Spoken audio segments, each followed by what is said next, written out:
Des lampes à pétrole, des foyers de feu, les enfants suivent des nattes attentifs. Dans ce décor de nuit, un homme raconte une histoire.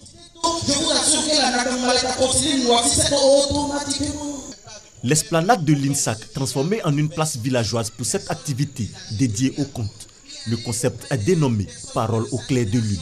Parole au clair de lune, sa particularité, c'est ça.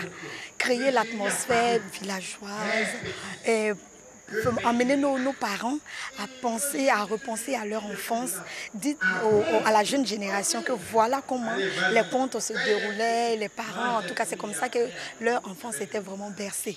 Et la seconde particularité, c'est d'envoyer les acteurs du conte vers le public, vers la population.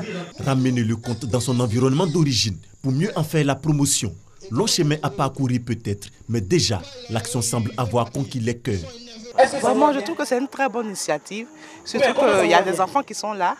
Donc les enfants, c'est l'avenir du pays. Donc ces enfants-là vont grandir avec cette idée-là dans la tête. Et que le conte, c'est très bon. Je pense que ça peut redonner le goût du conte à ces enfants-là qui sont la génération future.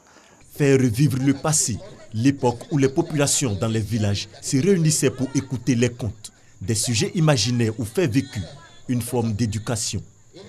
Le conte pour moi, c'est la vie, c'est l'école de la vie, c'est l'école de la connaissance, c'est l'école du savoir.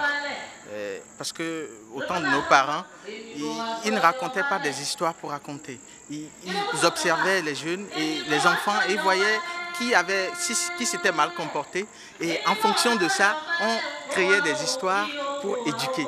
Alors pour moi, le conte, c'est l'école de la vie, c'est l'école du savoir, c'est l'école de la connaissance.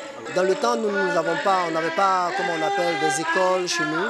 Et à travers le conte, on est arrivé à éduquer nos enfants, à les inculquer un savoir, n'est-ce pas? Et alors nous, en tant que conteurs aujourd'hui, nous avons voulu suivre ces traces-là afin de pouvoir aider aussi certaines générations qui n'ont pas peut-être la chance de mettre les pieds sur les bancs, d'aller à l'école, et aussi aider ceux qui sont aussi à l'école à revenir à la source. L'une des caractéristiques du conte est la moralité, celle qui découle des histoires. Mieux, l'utilisation des proverbes. Si par exemple on est en train de régler un problème au village et que la personne ne peut pas accepter le pardon, on lui dit tout simplement que ce n'est pas parce qu'on a mal tué l'animal qu'il faut mal le dépecer. Voilà, donc c'est des proverbes comme ça qu'on ressort pour canaliser le débat et qu'on retrouve également dans les contes. Puisque le conte, c'est la discipline qui éduque plus, qui conseille plus. Parce que notre temps, quand on était petit, le vieux, toute la journée, il observe le comportement de chacun de nous.